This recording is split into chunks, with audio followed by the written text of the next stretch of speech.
Halo, selamat malam tim pers.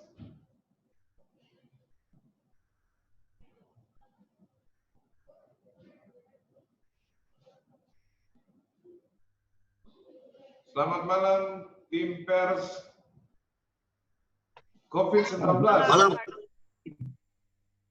Malam, Bray. Selamat malam, selamat berbuka puasa. Bagaimana Terima kasih. kabar? Saya berharap rekan-rekan pers tetap dalam keadaan sehat. Amin. Pada hari ini, saya pikir kita mulai ya. Siap.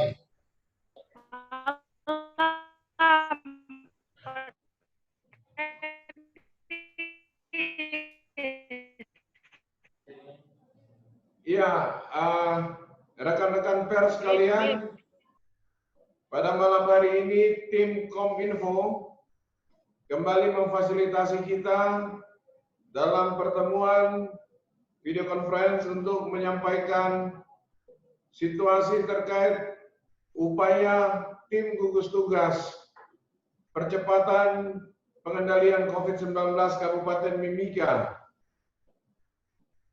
Saya berharap tim pers yang sampai hari ini masih bersama-sama dengan kami, kita semua dalam keadaan sehat.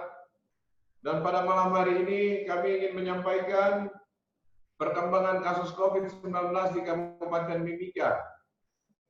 Yang pertama adalah berdasarkan laporan hasil dari Litbangkes Papua pada hari kemarin, tanggal 18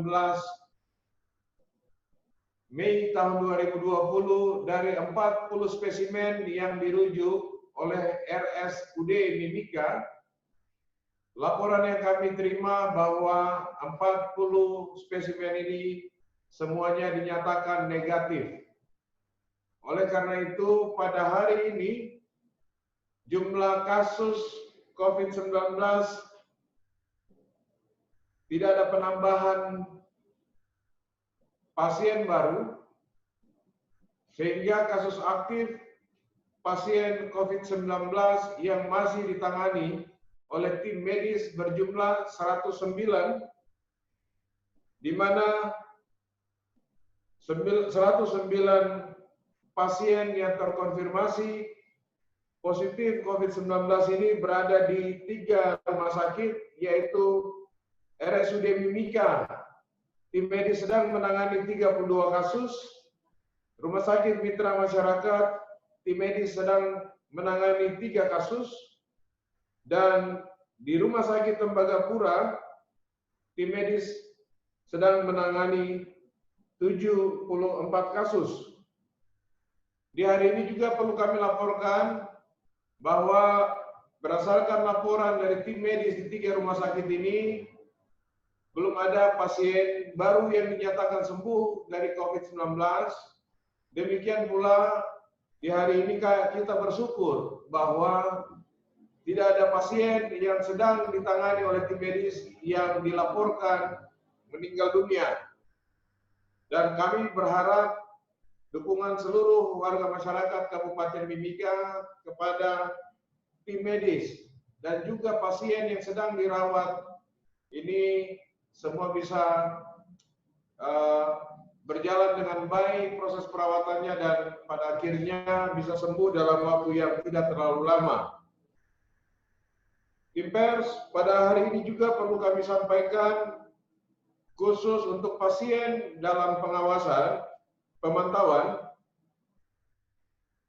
pasien dalam pengawasan ditemukan ada 5 pasien dalam pengawasan baru atau PDP baru sebanyak 5 orang. Dari Rumah Sakit Tembagapura ada 1 orang dan Rumah Sakit Mitra Masyarakat melaporkan ada 4 PDP baru. Sehingga secara keseluruhan jumlah PDP di Kabupaten Mimika hari ini berjumlah sebanyak 124 orang. Dan perlu kami sampaikan bahwa di hari ini tidak ada PDP yang dinyatakan selesai dalam masa pemantauan. Selanjutnya untuk jumlah orang dalam pemantauan atau yang disingkat dengan ODP bertambah 7 orang ODP baru dari Rumah Sakit Mitra Masyarakat berjumlah 1 orang dan Puskesmas Pasar Sentral melaporkan menemukan ODP baru sebanyak 6 orang. Sehingga secara kumulatif jumlah ODP sampai malam hari ini sebanyak 467 orang. Selain ODP, kami perlu melaporkan jumlah orang tanpa gejala atau yang disingkat dengan OTG. Di hari ini terdapat 8 OTG baru dari Rumah Sakit Tembagapura sebanyak 1 orang dan dari Puskesmas Pasar Sentral sebanyak 7 orang. Sehingga jumlah OTG di Kabupaten Mimika sebanyak 808 orang.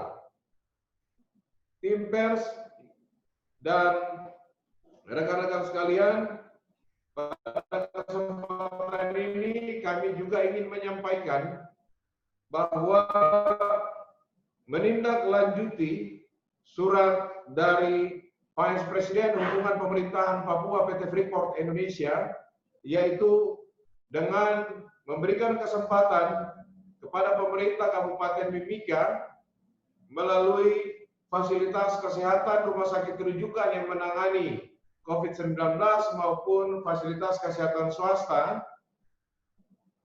yang adalah rumah sakit layanan satelit untuk pasien COVID-19 di Kabupaten Mimika, mulai hari Kamis tanggal 21 Mei tahun 2020, spesimen dari pasien yang diduga terinfeksi COVID-19 akan dirujuk ke klinik Kuala Kencana. Kami ulangi lagi, mulai hari Kamis tanggal 21 Mei tahun 2020, spesimen swab atau usap tenggorokan ini akan dirujuk di klinik Kuala Kencana. Dan pada hari Kamis tanggal 21 Mei juga, tim teknisi yang akan men-setting mesin PCR yang ada di RSUD Mimika akan mulai tiba, sehingga kita akan berharap paling lambat hari Senin minggu depan pemeriksaan swab tenggorokan untuk mengidentifikasi seorang pasien yang terinfeksi COVID-19 akan mulai dilaksanakan di RSUD Mimika. Tentu saja ini adalah salah satu kemajuan dalam bidang kesehatan untuk bagaimana melakukan tata laksana, mulai mendeteksi, kemudian melakukan pemeriksaan atau testing, dan yang kita harapkan setelah diperiksa atau setelah melakukan testing maka bisa diobati atau treatment. Dan kemudian selanjutnya adalah isolasi dan tracing. Perlu kami tegaskan bahwa kami akan mendahulukan untuk rujukan spesimen ke klinik Kuala Kencana adalah pasien-pasien yang ditetapkan statusnya sebagai PDP atau pasien dalam pengawasan. Kami baru saja melakukan video conference dengan melibatkan RSUD Mimika, Rumah Sakit Mitra Masyarakat, dan juga Kepala Litbangkes Provinsi Papua, Kepala Balai Labkes Provinsi Papua, dan perwakilan dari Dinas Kesehatan Provinsi Papua dalam hal menyusun langkah-langkah termasuk protokol terkait dengan rujukan sampel di klinik Kuala Kencana. Dan saya pikir pada kesempatan ini kami mewakili tim gugus tugas Percepatan Pengendalian COVID-19 Kabupaten Mimika menyampaikan banyak terima kasih kepada manajemen PT Freeport Indonesia yang sudah boleh bekerja sama dan sudah boleh memainkan peran sebagai bagian daripada tim gugus percepatan pengendalian COVID-19 di Kabupaten Mimika, yang mana sudah boleh memposisikan diri sebagai salah satu laboratorium rujukan bukan hanya di Kabupaten Mimika tetapi juga di Provinsi Papua. Rata-rata dari pemeriksaan yang nanti akan dilakukan dalam setiap minggunya adalah sampai batas maksimal 100 sampel. Angka ini bisa dinaikkan setelah nanti kita melihat sumber daya yang tersedia yang ada di klinik Kuala Kencana. Oleh karena itu, peran masyarakat, dukungan semua pihak agar di minggu depan, baik itu RSUD Mimika maupun klinik Kuala Kencana, dalam rangka penegakan diagnosa melalui pemeriksaan real-time PCR, ini bisa dilakukan di Kabupaten Mimika secara mandiri. Yang ketiga, informasi yang perlu kami sampaikan pada kesempatan yang baik ini sebagaimana sosialisasi oleh tim gugus tugas percepatan pengendalian COVID-19 di Kabupaten Mimika terkait dengan pembatasan sosial skala meluas yang akan dimulai pada tanggal 21 Mei tahun 2020. Kami mohon kerjasama yang baik dari seluruh masyarakat dan semua komponen yang ada di Kabupaten Mimika. Karena kerjasama ini tentu saja bisa membawa Mimika untuk cepat menyelesaikan masalah COVID-19 di Kabupaten Mimika. Kalau kita lihat dalam 1 minggu terakhir ini, dari sejumlah spesimen yang dirujuk ke Badan Penelitian dan Pengembangan Kesehatan Provinsi Papua dari RSUD Mimika, hampir sebagian besar dilaporkan hasilnya negatif. Kita pikir ini adalah salah satu langkah maju. Kita pikir ini merupakan suatu kerjasama yang baik antara masyarakat dan juga tim gugus tugas percepatan pengendalian COVID-19 di Kabupaten Mimika. Oleh karena itu, agar supaya kita tetap bisa melakukan aktivitas meskipun dengan cara-cara yang baru atau new normally, maka pergerakan kita, penduduk di kota Timika, ini harus bisa diatur. Saya sangat yakin dan saya sangat percaya bahwa masyarakat di Kabupaten Mimika ini sangat bijaksana. Pemerintah melalui tim gugus tugas percepatan pengendalian COVID-19 memberikan kesempatan aktivitas di masyarakat mulai pukul 6 sampai pukul 14.00 ini tetap bisa dilaksanakan, tetapi tetap mengingat protokol-protokol kesehatan, yaitu dengan menjaga jarak, menjauhi kerumunan, jika keluar rumah tetap menggunakan masker, jangan lupa mencuci tangan dengan sabun pada air mengalir sekurang-kurangnya 20 detik, dan tetap tinggal di rumah bagi mereka yang tidak memiliki kesibukan di luar rumah.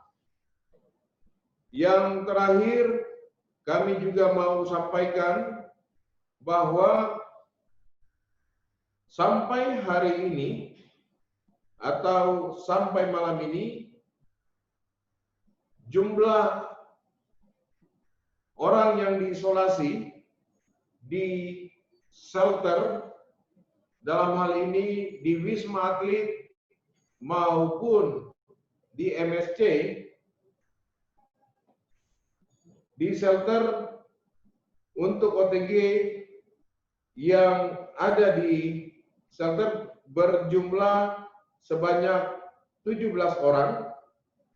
Kemudian yang ODP berjumlah 7 orang. Sementara untuk pasien COVID-19 dengan gejala ringan berjumlah 12 orang. Ini artinya bahwa ada kemajuan pelayanan di shelter untuk pasien COVID-19 maupun orang-orang yang ditetapkan statusnya baik sebagai ODP maupun PDP. Sampai sore hari ini, khusus untuk di Mimika Sport Center atau MSC, ini sudah memulangkan sejumlah orang, sehingga jumlah orang yang diisolasi saat ini adalah hanya di Wisma Atlet. Kami pikir lambat laun upaya percepatan pengendalian COVID-19 di Kabupaten Mimika ini sudah mulai terlihat hasilnya. Jika kita melihat antara di wilayah Tembagapura maupun di wilayah Timika, jika kita bisa mengendalikan penyebaran COVID-19 ini di kota Timika, maka dengan sendirinya juga pengendalian COVID-19 di wilayah Tembagapura ini pun akan bisa cepat selesai. Kami pikir itu laporan situasi COVID-19 di Kabupaten Mimika untuk hari ini. Saya memberikan kesempatan 10 menit ke depan untuk rekan-rekan pers. Ada yang mau bertanya, silakan.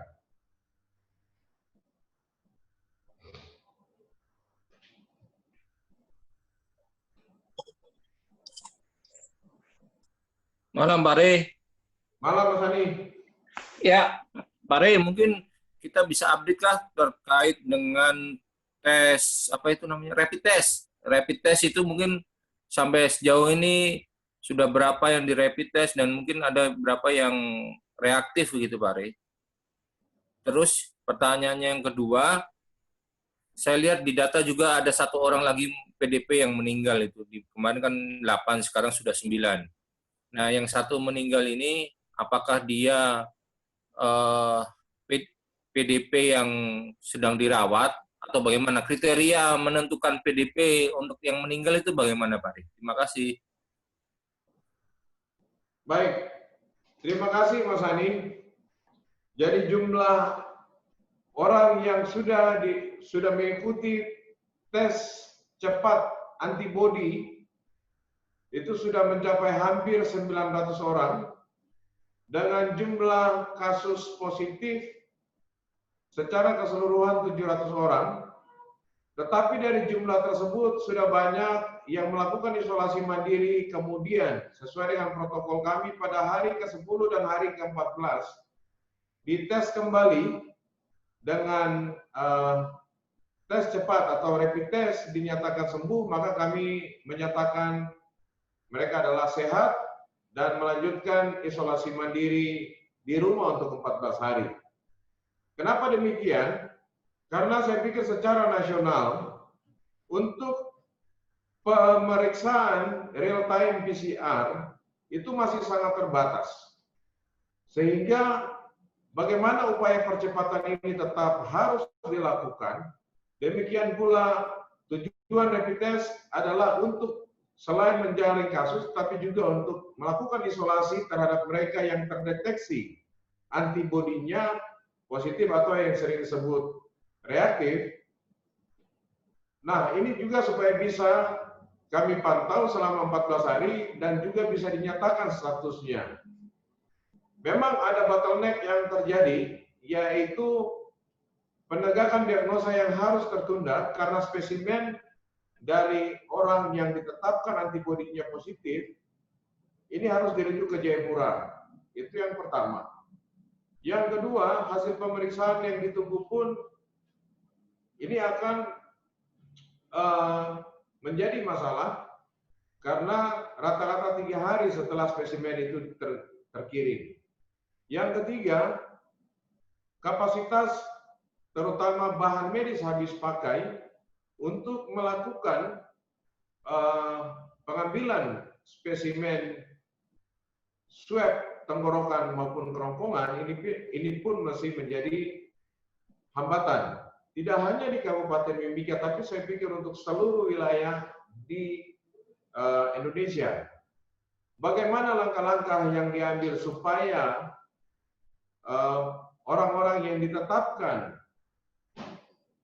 mereka harus isolasi sesuai dengan hasil rapid test atau tes cepat antibodi ini bisa dinyatakan sehat, maka kami melakukan pemantauan dan kemudian pada hari ke-10 itu dilakukan tes ulangan dan hari ke-14.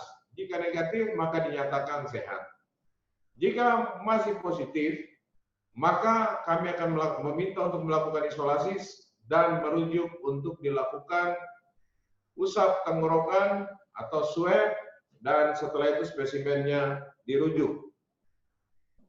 Data kami menunjukkan bahwa hampir sebagian besar dari mereka yang memiliki kontak erat dekat atau kontak erat risiko tinggi dengan pasien yang terkonfirmasi positif COVID-19 melalui pemeriksaan real-time PCR, di Kabupaten Mimika rata-rata pada angka 1,92%. Kalau di Rumah Sakit Tembagapura rata-rata ada di angka 1%. Secara nasional ini ada di angka 3%. Ini menunjukkan bahwa kita sudah bisa memprediksikan dari sejumlah rapid test kalau dirujuk atau kalau dilanjutkan pemeriksaannya dengan swab, maka sekitar 2-3% akan positif. Nah, bagaimana hubungannya dengan kesiapan rumah-rumah sakit rujukan? Saya pikir sampai hari ini kesiapan dari rumah sakit rujukan, RSUD Mimika maupun rumah-rumah sakit satelit seperti RSMM dan Rumah Sakit Tembagapura dengan sarana prasarana yang tersedia ini sangat siap untuk menghadapi jika ada pasien-pasien yang memang harus dirawat dan membutuhkan ruang isolasi yang ada di rumah sakit. Kemudian yang kedua terkait dengan PDP. PDP ini ditetapkan sebenarnya sesuai protokol dari Kemenkes jika mereka yang memiliki riwayat demam atau sedang demam dengan suhu lebih atau sama dengan 38 derajat Celcius, mengalami batuk, pilek, dan sesak napas, dan betul-betul diyakini tidak ada penyebab lain dan memiliki kontak erat dengan pasien COVID-19 terkonfirmasi positif, maka dinyatakan sebagai PDP. Namun untuk wilayah Timika secara khusus karena wilayah ini sudah dinyatakan transmisi lokal, maka dalam rangka untuk penjaringan kasus, orang-orang atau pasien yang ditemukan di fasilitas kesehatan, baik puskesmas, klinik maupun rumah sakit, jika menunjukkan riwayat sebagaimana tadi sudah saya sebutkan, akan ditetapkan sebagai PDP. Meskipun belum tentu setelah dikonfirmasi dengan real-time PCR itu negatif. Sekali lagi, Timika ini sangat rawan dengan malaria. Timika adalah daerah endemis dengan TB atau tuberkulosis, dan terutama tuberkulosis yang resisten terhadap obat. Sehingga kita jangan berpatokan bahwa PDP yang meninggal ini memiliki hubungan dengan COVID. Tetapi dalam hal penjaringan kasus, ini sangat membantu tenaga medis untuk bagaimana melakukan tata laksana penjaringan kasus dengan baik. Kemudian jika misalnya pasien tidak meninggal, akan dilakukan pemeriksaan swab dan akan mudah untuk dilakukan tracing jika pasien tersebut dinyatakan positif. Kami pikir itu, Pak Sani. Ya, Pak Rey, maksud saya yang pasien PDP ini bisa diupdate kalau mungkin dia meninggal sakit apa, baru apa, dia dirawat di mana begitu, Pak Rey?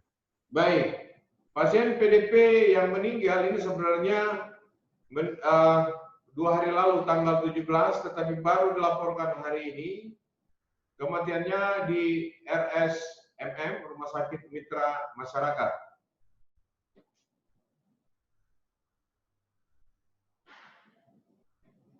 Saya pikir itu Mas Ali. Oke. Saya Pak Re. Silakan Pak Bur. Pak Re, dengan 40 sampel yang dari RSUD yang sahabat Hasan, jadi di luar ini. Yang dinyatakan negatif hari ini, apakah itu menunjukkan bahwa khusus untuk di kota Timika sebenarnya penularan virus ini meski sudah dikategorikan transmisi lokal sebenarnya sudah bisa dikendalikan, Pak? Atau mungkin bisa dijelaskan sebenarnya bagaimana gambaran dari kurva epidemiologi kita saat ini terkait penularan COVID-19. Ya. Yang pertama. Yang kedua, tadi Pak sampaikan bahwa kita harus mulai mempraktekkan apa yang disebut orang sekarang sebagai new normal begitu. Sebagai cara kita beradaptasi terhadap virus ini, karena kan sudah dibilang, WHO sendiri sudah bilang bahwa virus ini akan susah hilang dari kehidupan manusia begitu. Maksud saya dalam hal ini apakah pemerintah sudah juga misalnya kan banyak pekerjaan Pak, misalnya social distancing, physical distancing. Misalnya tukang ojek tidak mungkin mempraktekkan hal-hal demikian begitu. Ada banyak sekali pekerjaan yang membutuhkan kita saling bersentuhan begitu.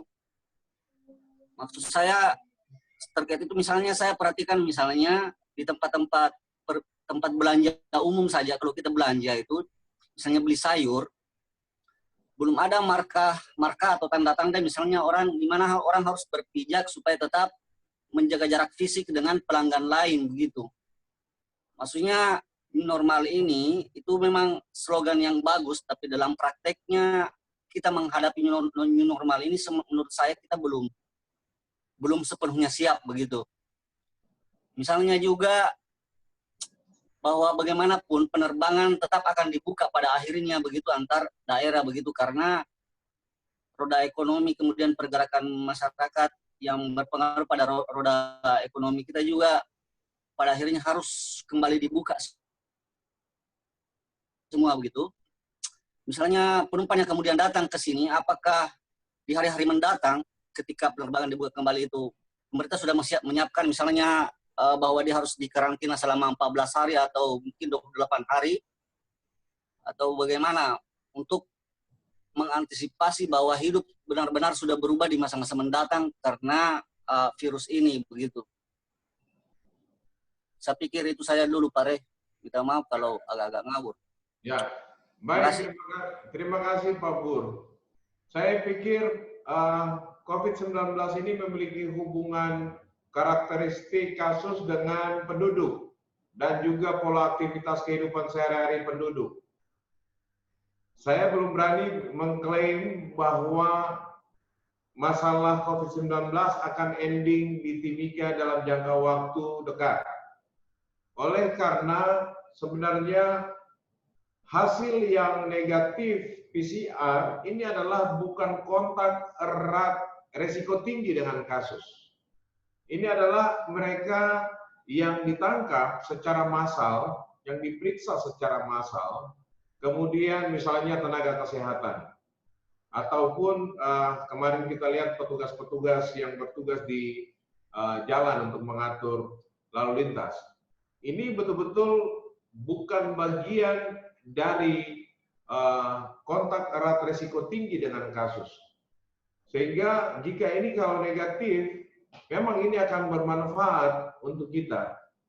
Karena tadi yang saya bilang angka 1,92% atau 2% yang kontak erat resiko tinggi dengan kasus, ini masih ada di Kabupaten Mimika sebenarnya. Kita menghitung rata-rata kalau kita menghitung 2% dari populasi penduduk, itu sebenarnya kemungkinan kasus ini di Kabupaten Mimika. Hanya saja untuk mendeteksi lebih awal dengan real time PCR ini belum tersedia. Nanti kita lihat gambaran ini sesungguhnya waktu pemeriksaan PCR sudah tersedia baik di RSUD Mimika maupun di Rumah Sakit Tembagapura. Karena memang ada faktor keterlambatan atau delay time dari kasus itu ditemukan sampai didiagnosa dan kemudian di-treat atau diobati. Nah, sehingga ini hasil PCR yang negatif ini kita belum bisa jadikan sebagai salah satu patokan bahwa COVID-19 di Kabupaten Mimika atau di Kota Timika akan cepat selesai. Kita ingat bahwa Tembagapura masih jumlah kasus hampir setiap kali pemeriksaan itu rata-rata taruhlah dalam 1 minggu terakhir di atas angka 5. Ini memberikan sinyalemen buat kita bahwa di Kabupaten Mimika kita tidak bisa mengabaikan situasi COVID-19 yang ada di wilayah Tembagapura. Seperti itu. Dan untuk menyelesaikan ini, kita tidak bisa menyelesaikan secara sendiri-sendiri. Timika menyelesaikan sendiri, Tembagapura sendiri, tidak bisa. Harus kita betul-betul menyelesaikan secara bersama-sama. Oleh karena itu, saya pikir progres dari tim gugus tugas ini yang melibatkan tidak hanya unsur pemerintah, tapi juga unsur dari pihak manajemen PT Freeport, kemudian ada tim gugus pengawas dalam hal ini para anggota legislatif, ini sudah sangat solid sekali. Belakangan ini kita lihat TNI dan Polri bersama-sama dengan Satuan Polisi Pamong Praja, Disub, ini tim yang sangat solid. Oke, ada kerikil-kerikil atau ada kendala-kendala kecil, itu secara teknis. Tapi gambaran besarnya adalah bagaimana kasus ini sudah bisa dikendalikan. Intinya itu, kasus ini bisa dikendalikan. Bisa dilihat polanya seperti apa di Kabupaten Mimika. Itu yang pertama. Yang kedua, masalah new normal. Kita harus berhadapan dengan norma-norma yang baru, yang tidak biasanya. Ini memang kita harus keluar dari zona nyaman kita. Kami pikir apapun, persoalan COVID-19 ini harus ada solusinya. Solusinya adalah bagaimana kebangkitan ekonomi rakyat ini harus bisa teratasi, bisa kembali pulih. Nah, untuk mengembalikan semangat ini, maka masyarakat diminta untuk tetap tinggal di rumah dalam jangka waktu hanya 2 minggu kok. Supaya setelah itu kita bisa melakukan rekonstruksi seluruh kegiatan-kegiatan yang ada di Kota Timika ini. Entah nanti kalau pelaku perjalanan dari Jakarta atau dari Timika ke Jakarta, saya pikir gambaran PSBB di Jakarta dan beberapa kota yang ada di Jawa itu merupakan gambaran bahwa kita tidak bisa stuck dalam situasi ini. Kami berpikir bahwa ada bonus di Kota Timika atau di Kabupaten Mimika, yaitu bonus angka usia produktif yang lebih tinggi dibandingkan angka penduduk yang berusia di atas 65 tahun. Inilah sebenarnya salah satu karakteristik dan peluang untuk bisa merekonstruksi bagaimana setelah hampir 3 bulan aktivitas di Kabupaten Mimika ini masyarakat merasa terkekang, masyarakat merasa ini tidak bisa seleluasa situasi-situasi sebelum COVID. Toh kalau sekarang hari ini kita mulai dengan gaya hidup kita dengan mencuci tangan, sebenarnya ini pesan promosi kesehatan tahun 70 sebelum puskesmas itu ada. Kalau memang harus menggunakan masker, sebenarnya ini pesan kesehatan di tahun era 60, di mana orang yang sakit atau orang yang batuk itu tidak boleh sebenarnya melakukan aktivitas di tengah-tengah kerumunan orang sehat. Sama juga dengan penyakit campak. Nah, situasi hari ini masing-masing kita memang harus memberikan keputusan kepada diri sendiri bagaimana dia punya hak untuk hidup, hak untuk melindungi diri sendiri supaya tidak sakit. Dan saya pikir ini bukan hal yang baru, ini hal lama, hanya saja pemberlakuannya kita harus terbiasa di situasi saat ini. Mungkin itu. Saya mau tegaskan bahwa, maksudnya saya mau tegaskan bahwa setelah pemberlakuan PSSM itu, maka kehidupan di Kota Timika sudah bisa berjalan normal kembali, tapi dengan misalnya dengan tetap physical distancing tetap jalan, tapi misalnya aktivitas ekonomis sudah bisa berjalan, sudah tidak ada lagi kewajiban misalnya harus bekerja dari rumah dan lain sebagainya, termasuk. Ya, saya pikir ada tadi satu catatan yang menarik. New normal atau new normally itu hal yang mudah diucap, tapi memang penerapannya harus step by step. Tetapi ini tergantung kita juga, setiap warga masyarakat. Mengatur jarak dengan orang, karena sampai hari ini tim gugus tugas telah menyampaikan secara terbuka data, upaya, dan apa protokol yang harus kita patuhi. Pertanyaannya, apakah jika protokol ketika kita ada di era baru, new normally ini, apakah masyarakat masih ingin tetap patuh untuk melakukan itu? Orang Jepang tidak harus bersalaman dengan berjabat tangan, cukup dengan menunduk. Penduduk Jepang sudah terbiasa menggunakan masker ketika dia pergi keluar rumah.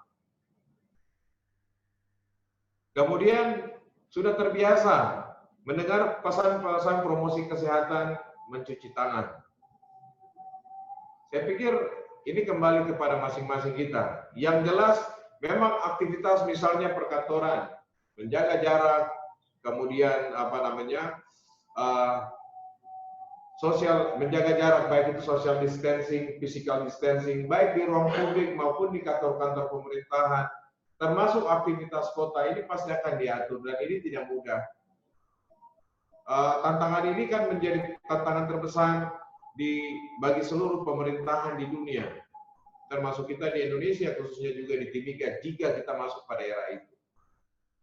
Tetapi mau tidak mau, suka tidak suka, kita harus ada di situ. Aktivitas boleh berjalan, yang penting protokol kesehatannya tetap dilakukan. Why not? Kenapa tidak? Terima kasih.